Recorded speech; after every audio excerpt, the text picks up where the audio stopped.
പ്രസിദ്ധമായ തൈത്തരീയ ഉപനിഷത്തിലെ ഒരു ഭാഗമുണ്ട്. ഗുരുകുല വിദ്യാഭ്യാസം കഴിഞ്ഞ് പുറത്തിറങ്ങുന്ന ശിഷ്യന്മാരോട് ഗുരു ചെയ്യുന്നൊരു ഉപദേശം, സത്യം വദ ധർമ്മം ചര. അതായത് സത്യം പറയൂ, ധർമ്മം അനുഷ്ഠിക്കൂ.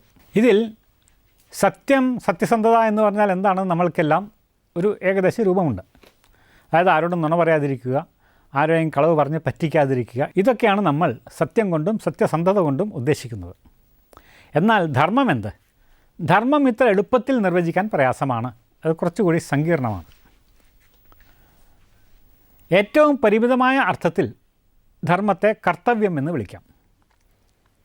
ഒരാൾ തൻ്റെ മാതാപിതാക്കളോട്, അല്ലെങ്കിൽ സഹോദരി സഹോദരന്മാരോട്, ഭാര്യാപുത്രന്മാരോട്, സമൂഹത്തിലെ മുതിർന്നവരോട്, ഇവരോടെല്ലാം പെരുമാറുന്ന ശരിയായ രീതി, ഇതിനെ അയാളുടെ ധർമ്മമെന്ന് വിളിക്കാം.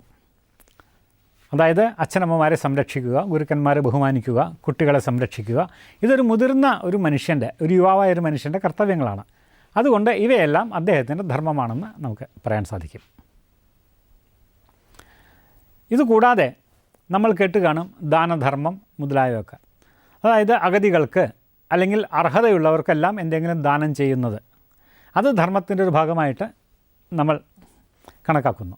അതുപോലെ തന്നെ സഹജീവികളോടുള്ള അനുകമ്പ, അതിനെ നമ്മൾ മനുഷ്യത്വം എന്ന് വിളിക്കും.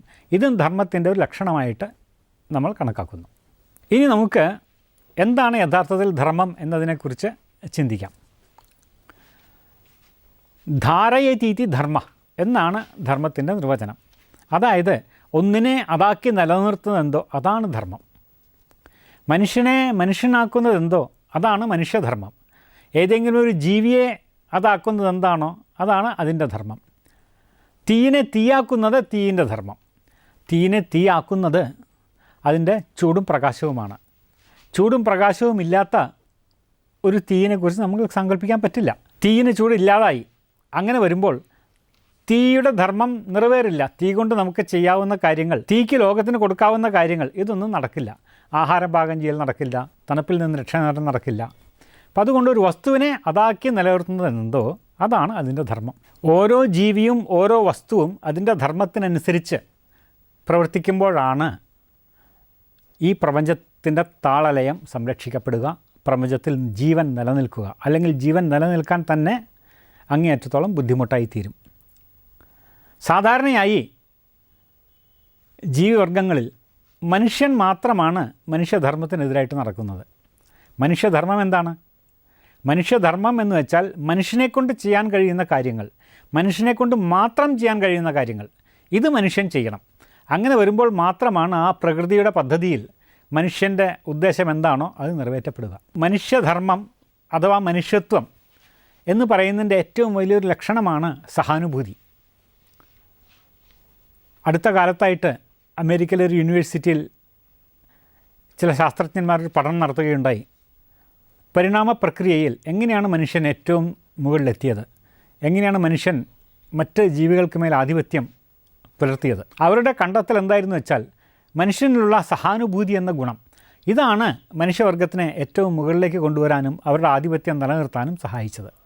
അപ്പോൾ ഈ സഹാനുഭൂതിയോട് കൂടിയിട്ട് മനുഷ്യൻ പ്രവർത്തിക്കുമ്പോൾ അത് മനുഷ്യധർമ്മമായി തീരും. എന്നാൽ മനുഷ്യനിൽ സഹാനുഭൂതി ഇല്ലാതായാൽ, മറ്റു മനുഷ്യരോടും മറ്റു ജീവികളോടും വൃക്ഷലതാദികളോടും പ്രകൃതിയോടുമൊന്നും ഉള്ള സഹാനുഭൂതി ഇല്ലാതായാൽ പ്രപഞ്ചത്തിൽ പ്രകൃതിയുടെ താളലയത്തിന് അങ്ങേയറ്റത്തോളം ക്ഷതം വരും.